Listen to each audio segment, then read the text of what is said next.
everything that the Jesuits or their Jewish counterpart, the Zionists, the Kabbalists who are on top of the Jewish establishment, has been negative.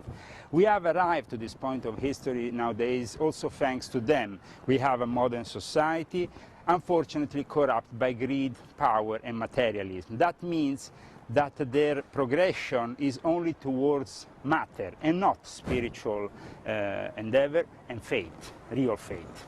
So for that reason today in this street of the Holy Spirit I want to really launch a message of hope to humanity. We are here in front of the Casa Generalizia and I want to show waiting for the Jesuit general to come out. We are not sure when he's going to come out, and we're not sure we will be able to show you the Jesuit general today, but God knows. And if we don't manage, this has been definitely a great special to show you the heart of power within Rome, to talk about what's going on. Let's not forget also that the Jesuits have been, together with the Rosicrucian, the core of a certain mystical galore within the high grades of Freemasonry. It was the Jesuits who also forced upon the Protestant countries this Rosicrucian flavor, if you want to call it like this.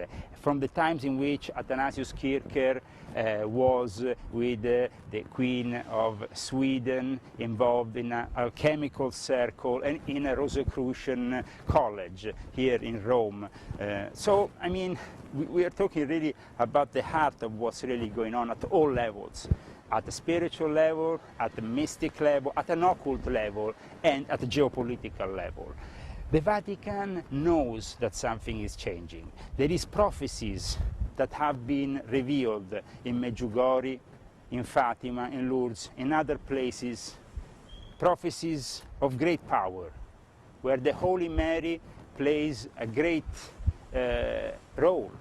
She is warning mankind of the great trials and tribulations of the years ahead. The Vatican itself has revealed to their own members of their own secret service within the Vatican establishment to get ready. There might be some great changes. Since 2008, we start seeing the era of the great resignations in the Catholic Church, starting within the Jesuits, with the resignation of Hans Covenbach and the installation of Adolf Nicholas, and the beginning of the era of the two generals, the two black popes. And then we have another Jesuit succeeding to a resigning white pope, and that's Pope Francis, that in the tradition of Saint Francis gets to convert the people towards the Islamization of the faith. With his prayer in his inaugural address, it was quite clear when he was bending over. The Islamization of the faith is no joke. There is apparently 40 cardinals that in secret are actually converts to Islam, because Islam is the religion of the New World Order.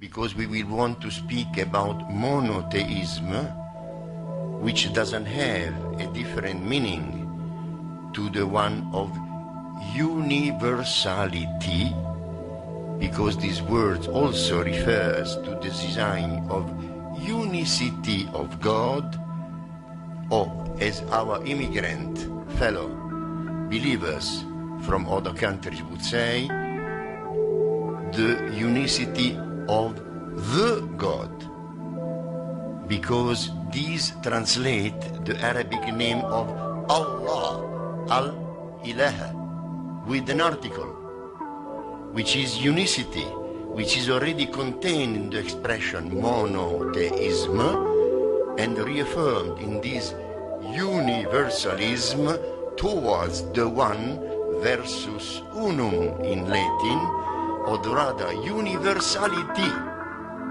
which turns to the one, again, the only God of Abraham.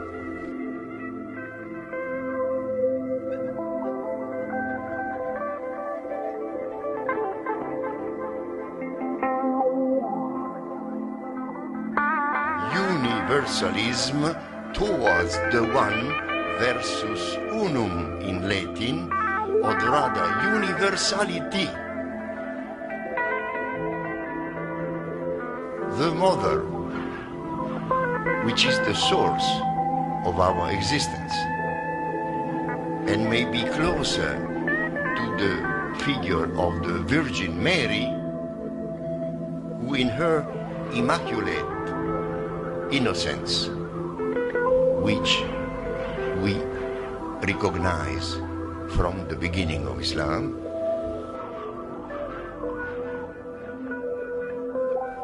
through the rituals required by the various religions in order to renew that possibility of knowing, that knowledge which remains the only purpose of human life on this earth.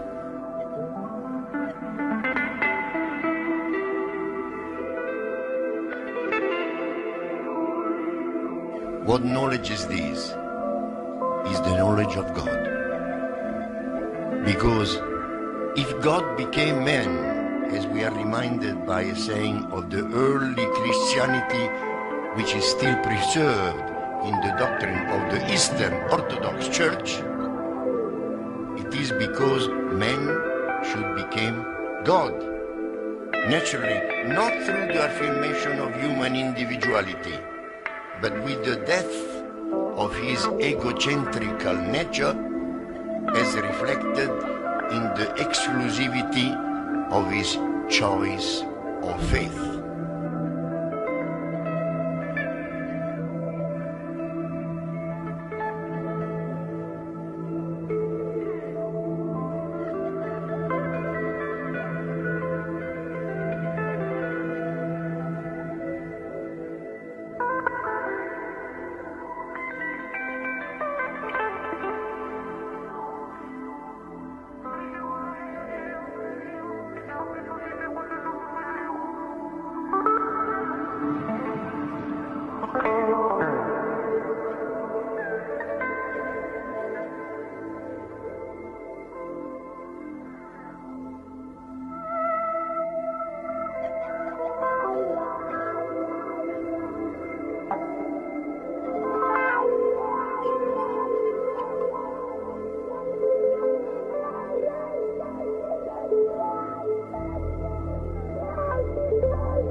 René Guénon, as you know, was born in the former century in France, and he dedicated the last period of his life in Egypt. He kept his French citizens, but he became also an Egyptian citizen. He became Muslim. He adopted the name of Abd al-Wahid, the servant of the unique God. Yahya, the living one, which is also the name of Prophet John the Baptist in the Quran.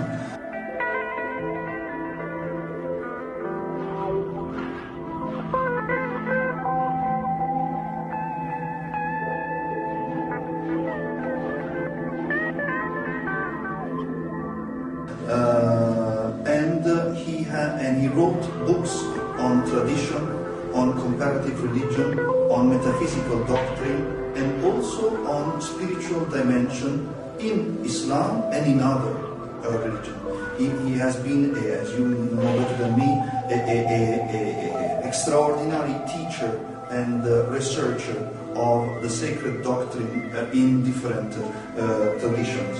And among some of his masters, and he quotes them, he had been attracted by the esoterical dimension in Islam, and he practiced, and he joined a way called in Arabic tariqah.